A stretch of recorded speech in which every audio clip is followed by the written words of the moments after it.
know what was going on. They had a lot of edema, like swelling, and the heart issue was a problem. So they did genetic testing. The doctor came in and just said, we have the results. And they said, your son has a deletion on one of his chromosomes. But the name that the doctors gave to that deletion back when they identified it was brachydactyly mental retardation syndrome. So it's a really bad sounding when you're reading that. And we're researching on the internet immediately, right? And so we find like some research papers on this, and it's terrible prognosis. So we realized we have 2 kids that are going to have a lot of challenges in life. So we didn't have Noah until 2021. So the twins were almost 6 at that point when we decided to have another kid. And it was a huge weight on us, but in some ways, for some people, it's like it destroys their relationship. For Mallory and I think it made it stronger, and it certainly made my relationship with God stronger. I was upset, I was mad, like, why is this happening to my children? You come full circle and you realize that God doesn't put you to things you can't handle, and as long as you can rely on Him, know that He has a plan, and be willing to live it, then you can survive anything.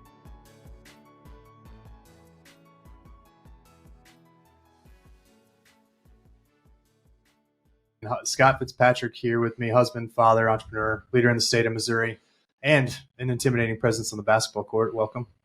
You know, that's the last thing you said is the thing I'm most proud of, probably. So, well, your chief of staff, I said something on Twitter. Your chief of staff is here, and he, you guys have some aggressive moments together on the basketball court. Does that ever leak over into the professional space? Like you still mad at each other when you go back to the office? No, we leave it all on the court, including my back that needs adjusted after he sets a blind pick on me from time to time. But I'm glad that you leave it on the court, because I'm not sure he does, because I go in there every now and again and they'll complain the whole time about how they got bodied up by you.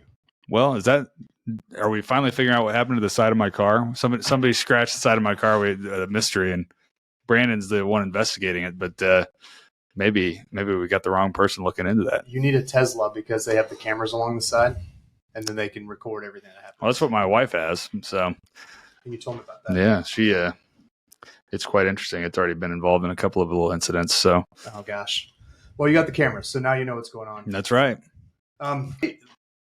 Let's start with this. Why run for office when you're a successful entrepreneur? Like, you started early, you had this thriving business, and then, like, for some crazy reason, you ran for the Missouri House. Well, thriving might not be the adjective I would pick for it at that time, but it was, I started that company when I was in high school, just doing odd jobs on boat docks, and over time built it into a dock builder, and became a manufacturing facility came along with that, and installation crews, and doing business in multiple states. And what I experienced in my late teens, early 20s was just a lot of interaction with government at the state level, at the local level, and at the federal level that was, number one, incredibly time consuming. Number two, very frustrating, just in nature, because I was in a business that was pretty regulated. When you're doing anything around public waterways, you're dealing with a lot of bureaucracy. And so those experiences kind of informed my view of government. It was informed, a lot of people come from different perspectives, right? I came from the perspective of a young guy trying to start a business, trying to employ people, which, I timed, incredibly poorly, like some other things probably in a lot of people's lives. I got started really, in earnest, with a nonstop payroll, every 2 weeks having to make a payroll in 2006. And then, in 2008 was, the wheels came off the economy. So trying to get through that, survive that period of time, just like any other business owner, many of whom had been around a lot longer than I had, was an exercise in faith, and, testing the limits of what I was able to handle from just a stress perspective, and, trying to navigate bureaucracy at the same time was really frustrating, because I felt like in some ways, in many ways, that those hurdles placed in front of me by the government were some of the biggest hurdles, even more so sometimes in the economic environment we were in, which I think was also somewhat created by the government at the time. And so that's when I started paying attention to politics. And it's when I also realized that the people in charge of the government at all levels is really important to people, everyday citizens, which I considered myself to be one of those. And so I started paying attention and decided in 2012, I was 24 years old. My state rep was term limited, was running for state Senate. And I decided to take a stab at running for office and figured I'd get involved, try to do something about it instead of just, have pity on myself for the struggles I was having dealing with, permitting authorities and things like that. Yeah. So going back to your business, and this is really fascinating because you having started a business, you're in high school. I mean, you're young, you're still young. I don't know how old you are, but you're several years younger than me. And you're the state auditor in the state of Missouri, which is a big deal. You started in high school, and then 2008 hits, and like this market crash probably is significant for manufacturers for the type of building you're doing, because it's maybe not a total necessity. So how did you get through that as a business? How do you fight and struggle through that? Well, yeah, it was not. Yeah, we were in a luxury goods business essentially. You don't have to have a boat dock, and we had gotten into focusing on marinas as opposed to just residential customers, and a lot of those types of jobs are debt financed. So we were in a situation where capital markets were locked up, banks weren't lending money to anybody for anything, and so really we were down to a point where the only jobs that we would really have access to were people who could pay cash, or if there was a natural disaster that caused an insurance company to have to write a check. And ultimately it came down to, in January of 2009, I remember kind of staring down the barrel of failure. I thought I was kind of over because the one good sized job that we had at the time when all of this started, the bank that had financed it was one of the banks that failed. I think it was Washington Mutual. The customer was not very creditworthy, and we were in a situation where we were owed a bunch of money for product we had delivered to them and for product we had manufactured that they had not yet taken delivery of. And I remember telling the sales guy that was kind of the intermediary, that was actually a separate company that kind of was acting as a dealer on that project. I'm like, hey, we're going to have to stop delivering product. And I thought that threat was going to get the money to start flowing. And he said, that's probably a good idea. And so I remember getting off that phone call and thinking, man, we are in deep trouble here. That was over Christmas break. I was in college in Mizzou. And ultimately, how big was your staff at that point too? We had probably 20 employees at that point. So you're in college at Mizzou, you're running this company. You have 20 employees and you feel like you're going to go under. Yep. Yeah. That's like a lot of pressure. Yeah.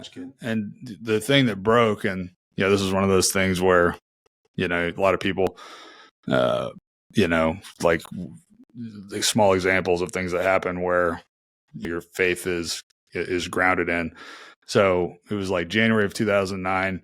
I was at a trade show in Florida, the big marina conference.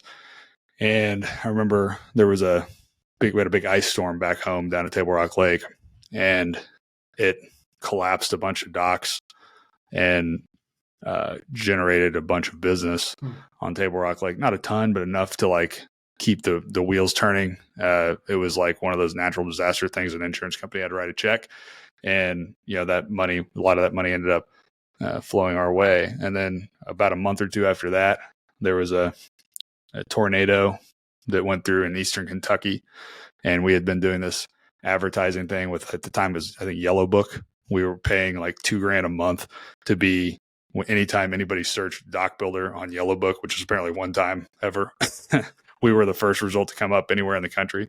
And that was how this customer in eastern Kentucky found us.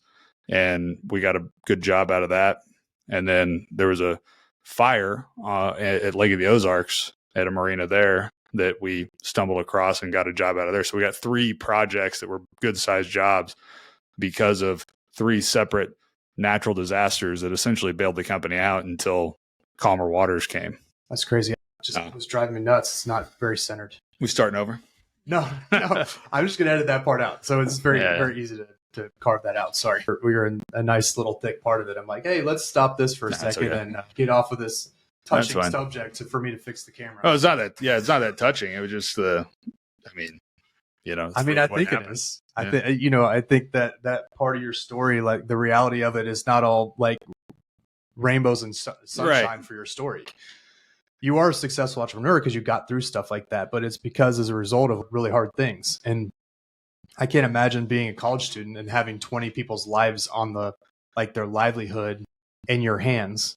Yeah. In the midst of the struggle of, I mean, I notice now I'm learning a lot about just jumping out on a business and what it's the tremors of just waking up on something that's low level like mine, but I don't have any employees. I can't imagine having 20 people relying on me.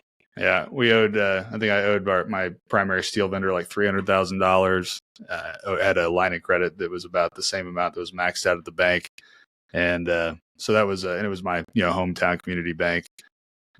So and that was one of those things where it's like, man, you really don't want to let that group of people down. I mean, the president of the bank was the announcer at my football games. You know what I mean? It's like I got my first loan from them when I was 18. I borrowed $14,000 to buy a work truck and paid it back in 90 days, and that was kind of how I got my banking relationship started there. And they trusted me ever since to that I would borrow money and pay it back, and so I was in a situation where I thought I was gonna not be able to do that, and ultimately everything worked out, and was able to pay all the vendors and pay the bank and do that. But there were certainly moments, and that's the thing, like you said, a lot of people will look at an entrepreneur that's had some success and think, oh, they've got it so easy. The reality is, they got multiple planes. They've got, that just have really knocked it out of the park. But yeah, no, I mean, the reality is there are so many points at which in my story, failure should have occurred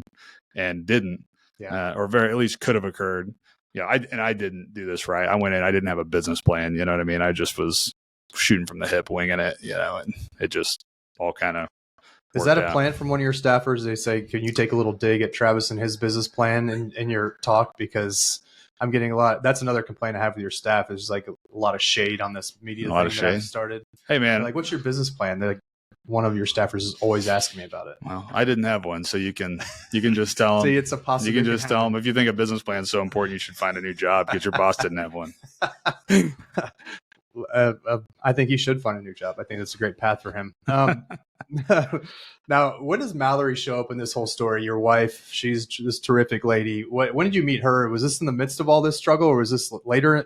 So it was actually a little before that. And so she went to Northwest Missouri State her freshman year of college. I went to Mizzou. And did you know each other from? Were you raised in the same? She's from Lee Summit, and so my randomly assigned roommate freshman year of college at Mizzou was a guy named Kyle Wilkerson from Lee Summit. So we, it was one of those things where we got paired together, didn't know each other at all, met, we hit it off. We were best men in each other's wedding. He's actually the president of the company now at AmeriCorp and runs it, and started working for me in 2007 when we were both in college. But he knew Mallory from high school, and she came down to visit him. And I was actually not in town that weekend. She came down to visit him and some other Lee Summit people that went to Mizzou, and decided to transfer to Mizzou after her freshman year. And we met.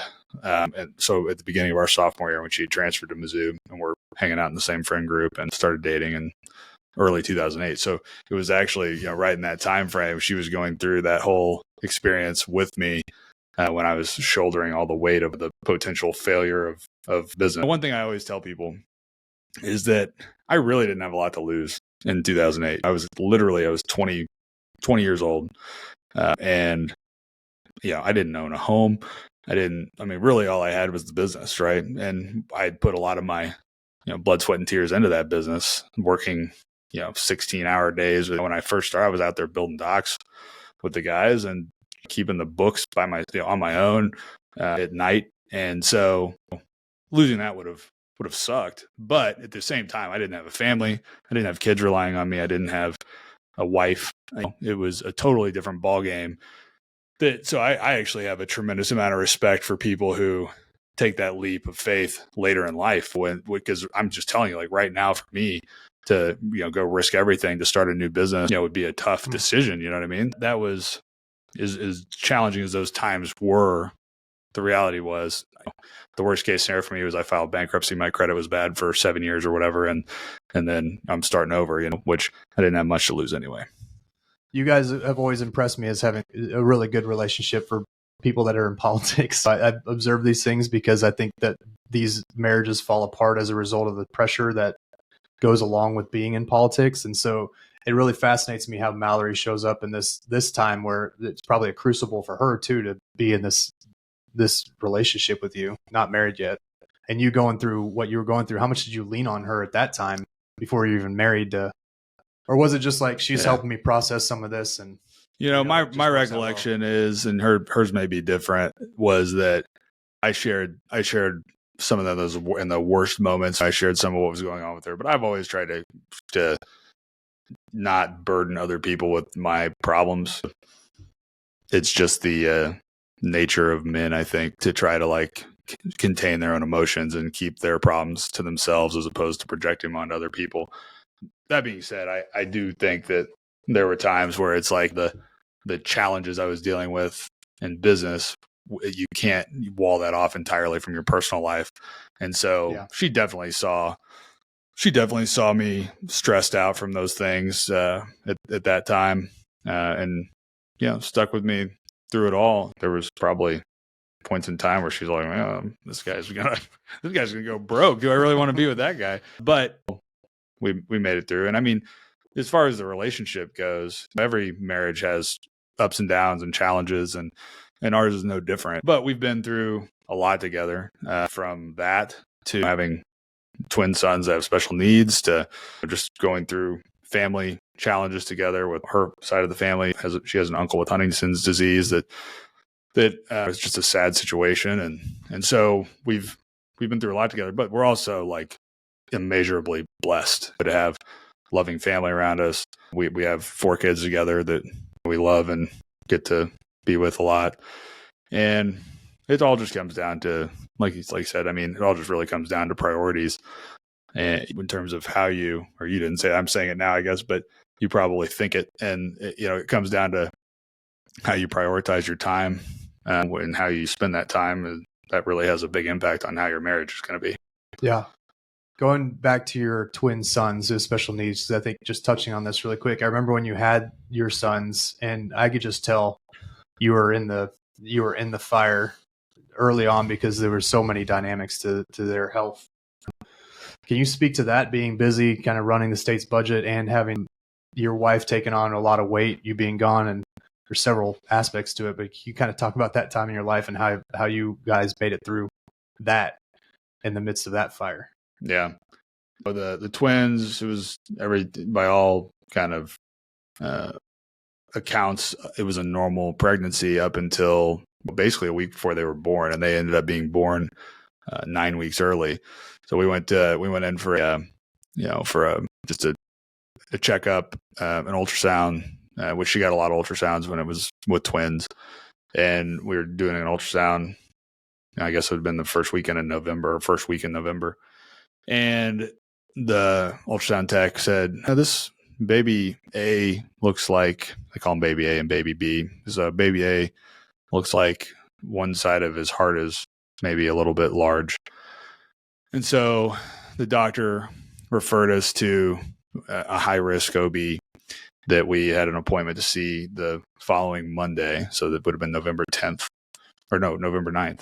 And so we were at home that weekend, and on Sunday afternoon, her water broke. We were 9 weeks early. So we go to the hospital, and the hospital we went to, we told them like, hey, we just had this ultrasound, said potential heart problem. We don't know what is going on with that.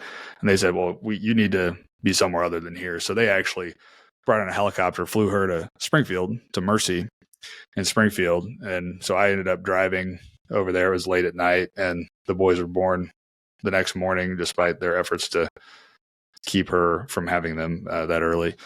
And it was very touch and go. So, by day 2 of life, they were transported to Children's Mercy in Kansas City, and it was really high winds. So they had to take them by ambulance, couldn't airlift them. We were driving to Children's Mercy late at night, midnight or whatever, with huge winds on 13 highway. I remember a deer ran out in front of the ambulance. We were like, oh my God. So, but anyway, we got there, we were in the NICU for 4 months. And so Mallory literally left our house on November 8th to go to the hospital and did not come back home until March 9th. She didn't leave the hospital. Well, she left the hospital, but she didn't come back to our home. Fortunately, we were in Kansas City where her parents lived, and so we were able to get out of the hospital every once in a while. But we stayed in the Ronald McDonald House there, right next to Children's Mercy. And I remember we learned it was a day of winter caucus when we got that they did some genetic testing because we didn't know what was going on. They had a lot of edema, like swelling, and the heart issue was a problem. So they did genetic testing, and we got the results actually on, I think it was December 9th or December 11th, whatever day winter caucus was that year.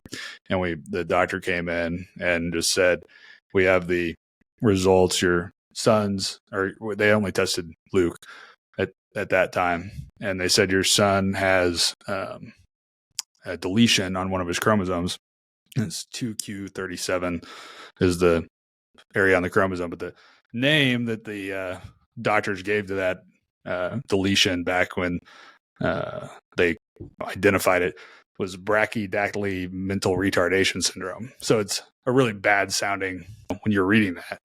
And they give you, we're researching on the internet immediately, right? Yeah. And so we find like some research papers on this, and it's terrible prognosis in terms of development, independence, being able to get a job, those types of things. And so we have a consult the next day with the genetics team at Children's Mercy, and the genetics doctor walks in and hands us a copy of the same report we had found on the internet. So we're like, 100 people worldwide, history of the world have been identified to have this deletion. So we were like in a very tough place. So they went ahead and tested Carson, and we had to wait another month for that result, and it came back that he had the same deletion as well. So we realized we have two kids that they're going to have a lot of challenges in life. And so we didn't have Noah until 2021. So the twins were almost 6 at that point when we decided to have another kid. And it was a huge, huge weight on us. But in some ways, and I've always felt this way, the most difficult times in life are the times in which it destroys a relationship. For Mallory and I think it made it stronger. And it certainly made my relationship with God stronger. I was upset. I was mad. I'm like, why is this happening to my children? But it also, you come full circle and you realize that God doesn't put you to things you can't handle. And as long as you can rely on him, know that he has a plan, and be willing to live it, then you can survive anything. And that's kind of where we're at. How do you get through that moment and you're not just like, I'm going to quit everything because I feel like I need to be here? Like, how do you keep going forward? And not that it's a bad thing, but just like thinking in my mind, like how my mind would have been reeling. How do you get through that without just saying, I've just got to be here full time? Well, I was there without pretty much leaving until session started in January. And then I was driving to Jeff City Mondays and coming back Thursday. So I was gone a few nights. And I remember some of those conversations when you're going through it, just hearing from you, I could just tell, like, it's just weighing on you heavily at that time. Yeah, it was. But again, dude, we had so much support. So at the time, my sister lived in Kansas City. My brother lived in Kansas City. My in-laws, my grandma, aunts, uncles, cousins, and my parents were coming up all the time. And so we would literally like have 15 people in the waiting room where they'd bring like crock pots of chili, and we'd be the people at the hospital were just like, kind of like, who are these That's people? amazing. Yeah. I mean, so we were blessed beyond measure to have that kind of support system in and around us while we were there. And so Mallory was able to have her mom was up there pretty much every day with her when I wasn't there, which was a blessing. And so it was, as bad as it was, the other thing about being in a NICU for 4 months is you see so many situations that are far worse. You see, there were babies that would come in that didn't have anybody to see them, to visit them. They have people that come and volunteer to hold babies that don't have anybody there for them. And there's more of that than you would really realize. And then you have parents who want to be there with their kid that just can't because, they work a job where they get, a week of vacation, and, there's no like, hey, we're going to give you paid time off to go sit at the hospital for 3 months. Right. And so as tough as all that was, it was clear to me very quickly after getting there that even we were very fortunate to be in the situation we were in that NICU and to have have the family around us and have the doctors that were doing a great job for us, and an incredible support system. Yeah, really quickly, how are the boys doing now? Because this is 8 years ago. Yeah, so they're in first grade, and I'm not going to sugarcoat it. We have a lot of challenges, but they're both physically healthy. We had a great summer, spent a lot of time at the lake. They love to swim, go out they like to be outside. They like to do stuff outside. Noah, the 2-year-old, they love Noah. Noah loves them. They play together a lot. And so we're at a point where they're 8 years old. They don't really have any friends. They're to the extent that they do. One of the boys is nonverbal, so he can't really tell us anything. We don't know what's happening other than what we get communication from the school. We don't know what happens during the day at school other than what we're told by the school itself. Luke, he can talk some, but he can't communicate with us in depth about what he's feeling or what's going on. He's very good at telling us what he wants and does that on repeat. But so those are the things that are a challenge, but they are both by and large very happy kids. And when I look at them, I see that while some days can be really challenging for us, they have a pretty good life. And they're by and large, I think, happy most of the time. And when they're not, we can tell, and we can do things to adjust and make that better. So it becomes easier when you realize that they don't have the same burdens. They're blessed in a lot of ways that they don't have a lot of the same burdens and problems that you and I do, or that other kids their age do, that can be really tough. School, elementary, middle school, high school can be a tough time for a lot of kids, that are typically developing. And so we realize that, and we just kind of got to take everything with, we know the situation we're in, and try to do the best we can with it. It's really amazing, because I think your rise in political ranks in Missouri in the midst of all that family stuff and keeping your marriage intact and growing in that, like, it's a really encouraging thing. Like, I think it's really impressive myself. So thanks for taking all that time to talk about it, because that's not an easy thing. But I want to get to the budget, the state budget, your role as a leader in the state on the budget, because you ran the budget through the House years ago. And you started that in the midst, on the back end of an economy that was really bad. I think you started in 2013, because I think you were a term before I was, right? So You were inaugurated first time, very quickly became the budget chair. We were still struggling with budgets under Nixon in 2015-16. I felt like we came in, and even 8 years after the market crash, the state budget was still like crazy bad, not in a good place. You stepped up and really helped in that scenario by making sure we weren't starting new programs.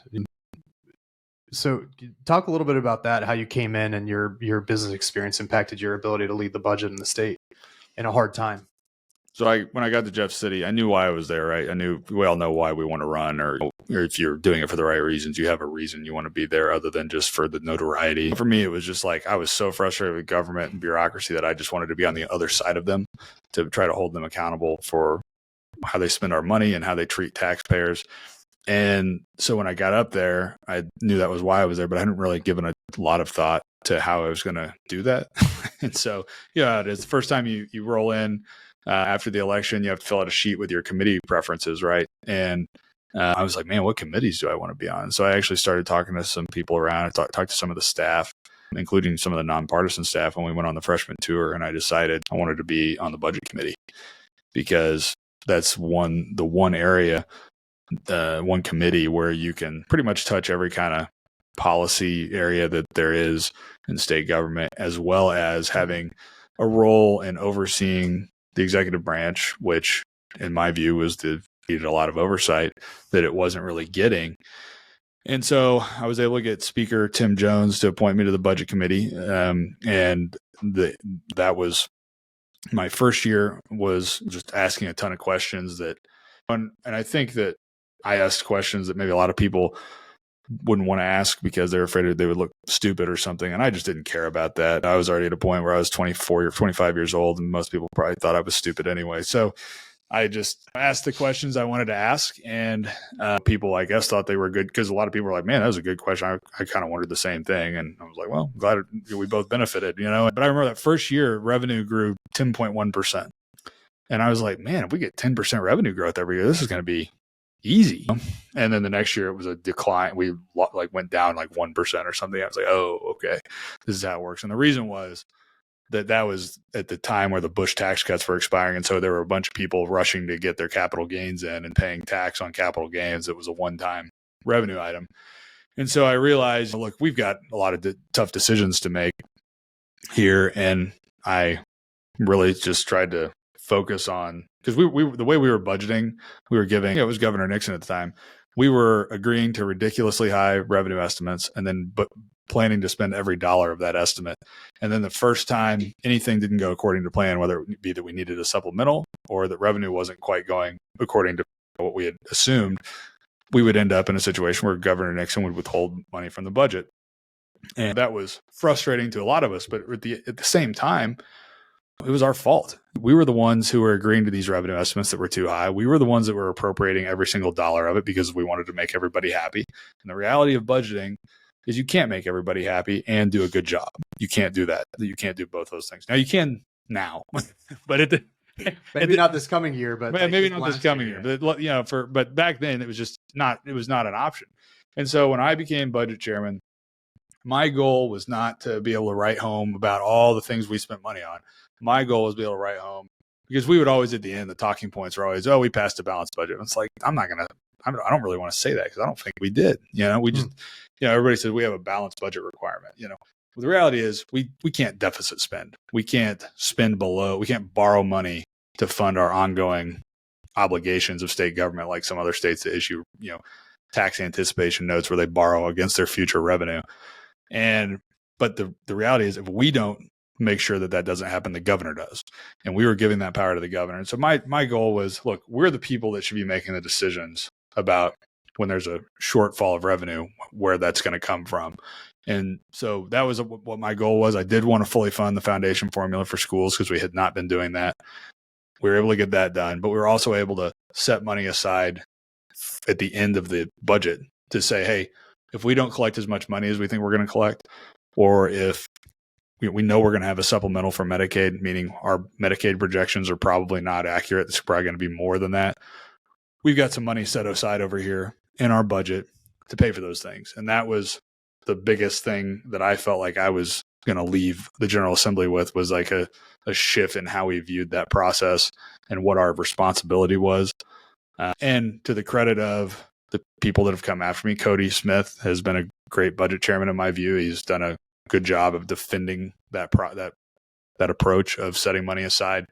Granted, after a couple of years, a tremendous amount of money came into the state, right? We had billions of dollars of COVID funds coming in. And when I left the legislature at the end of 2018, the last budget that I passed was $28 billion. And the one that was passed this year was closer to $50 billion. The reality is that number could even be even higher. They're just spending the money that we have available to spend, and they're actually leaving billions of dollars in reserve.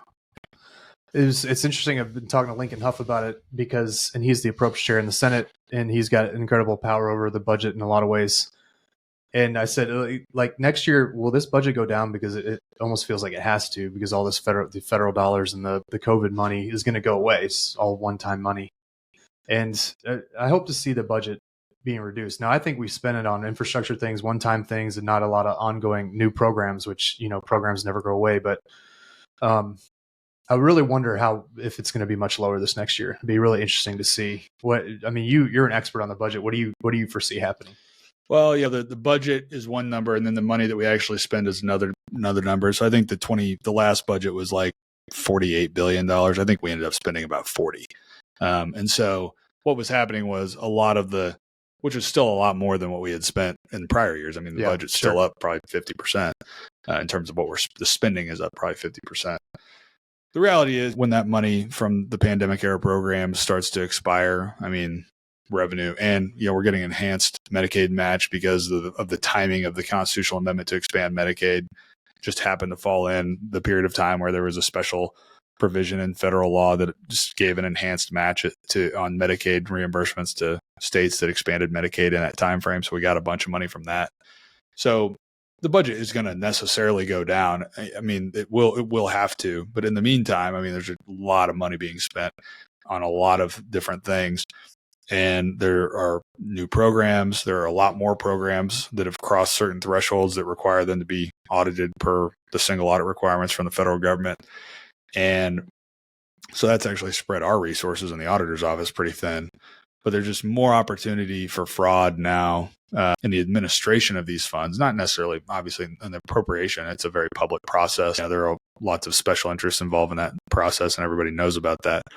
But on the administration side of these programs, there's tremendous opportunity if safeguards aren't put in place for money to be stolen. And so we'll see how that shakes out. I imagine that we'll probably be doing some audits that are kind of built around that premise, and we'll see what the outcome of those are. Yeah, there's a lot of work. Going back to Jay Nixon as our governor, he was the last Democrat governor we had while you were running budgets, and we overrode him a ton of times. You're a really reasonable guy, but you're also one of the most principled guys I've ever been around. So you were always very much like, hey, like, we can't do this, but you're never like a hack about it. How did you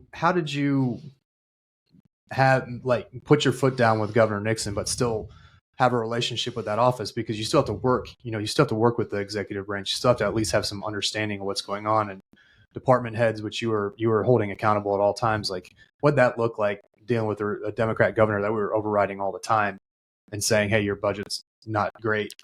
Yeah. Well, it was actually in that. So that was the years where I was vice chair of budget. And so it was a little bit different because, Tom Flanagan was the budget chair. I was I would probably say I was a very involved vice chair of budget just by virtue of what Tom wanted to have happen. Sure. And so some dynamics there that we won't go into, I'm sure. But well, I mean, he's a great guy. He just was, he's a great guy. Yeah. So he wanted to, I mean, just the way his approach was a little more hands off on some subjects, and I was willing to get in the weeds. Does he still have his own office is he in Jasper? Was it Jasper County that he had? Was it him that had an office in the county courthouse they just set up for him? Oh, I don't know. Well, he's a commissioner now, so he's. Well, I mean, yeah. So maybe he just one time when he was a state rep, they had an office in the courthouse. It wouldn't surprise me. He was good at. Funny. Yeah, he moved the budget chairman's office, which had been in the same place for an incredibly long time. So created out of that. Yeah, so he has a record of having making space accommodations take place. So it's possible that the Jasper County Courthouse had a special spot for the 163rd district state representative. Yeah. But the point is, back to your question, I mean, Nixon, I don't think took me very seriously at that time. I think there towards the end, maybe a little bit, but he viewed me, and probably rightfully so, as a kid and over ambitious punk legislator. So I don't know, you should have him on and ask him what he thinks, but I don't know if I want to talk about, state parks that much. I don't know if I'm into that discussion. Well, I mean, the one thing about Nixon is he knew how to use, I mean, he was around for a long time and he dog walked the legislature on a lot of stuff. Yeah. Including Echo Bluff or whatever it's called. Which is still we talk about that every single year. Like, are we going to fund this? Are we going to take it back? Or we get, I think the House voted on it every year I was there. It's like, and then the Senate. I haven't been, but I hear it's a very nice state park. But yeah, he was a pro at getting things that he wanted done. Once we got the supermajority, which we had 109 in the House. So my first year we had 109, and we did override a bunch of stuff. And then I think that may have been the year, it's either 13 or 14, where we had 50 budget line overrides that, and then he would still withhold. So we'd override the budget and then he would immediately withhold. So then that was the genesis of the constitutional amendment that gave the legislature the authority to override withholds as well. And we actually took that for a spin. One of his last years as governor, and he ended up releasing the money before this because the House passed the override. I remember. So he didn't allow that to come to full fruition. But he was an interesting guy. I was brand new and he'd been around here for 25 years or whatever. And we didn't have a lot of individual interactions, but that's interesting. We're going to finish up here. Thanks for going so deep in all these things that I'm interested in. Yeah. But the one other question I got, the only thing on Twitter was what do you think about this Travis Kelce, Taylor Swift thing at the Chiefs? May have been your staff. I can't remember who asked, but well, they really wanted to know your take on. My take is it's probably good for Kansas City. It feels like Kansas City has been the center of the sports and entertainment universe, and it's been awesome to be a Chiefs fan. I've been a Chiefs fan my whole life, and so being able to go to the games. I wasn't there on Sunday. I was sitting on the couch watching the game with my wife, and when they showed Taylor Swift, I mean, she kind of freaked out. So she's been doom scrolling everything she can find related to that. But that's so I don't funny. know. I mean, a lot of new Chiefs fans this week, it feels like. Oh, well, yeah. Including her, by the way. She's an Eagles fan, but she's like now a Chiefs fan. It's really she can change her shirt just like anybody else. But I mean, the reality is, everybody's a Chiefs fan until this doesn't work out. That's what I'm worried about is the Oh my gosh. So I mean, they're gonna at this point they're just gonna have to get married or something because we can't afford to have a fallout of Taylor Swift proportions at the Kansas City Chiefs organization. Well, it's going to happen because she doesn't commit really. But it was really funny yesterday I saw somebody, I wish I'd have thought about this. They came up with the next Taylor Swift song from ChatGPT. Like they wrote a song about how this falls apart for Jason Kelce in the city of Kansas City. And it's actually some great lyrics. Well, feels like it's on track for that. I'm rooting for him. Hope it works out. We'll see how it shakes out. I'm a fan of anything that's good for Kansas City and for Missouri, and I think that something like that's not a bad thing for us. Do you think Governor Parson will give out any entertainment tax credits every time she visits? Like now that we're doing that for music and film, like is that a thing? I don't know, but we have an entertainer's tax, which is interesting. That was one of the things I learned about my first year is the entertainer's tax that goes into this special fund that then is supposed to go to the Arts Council. If there's anything that would cause it to get done, this is probably the thing, the catalyst that would make it happen. We'll see. Thanks, man. I really enjoyed this conversation and really went in depth on your family and your start, which I really love because I know your political career. I've been around it. Hopefully other people find it as fascinating as I do, but appreciate your time, and I know you're busy, so thanks. Happy to do it. Thanks, buddy. Yeah, enjoyed it.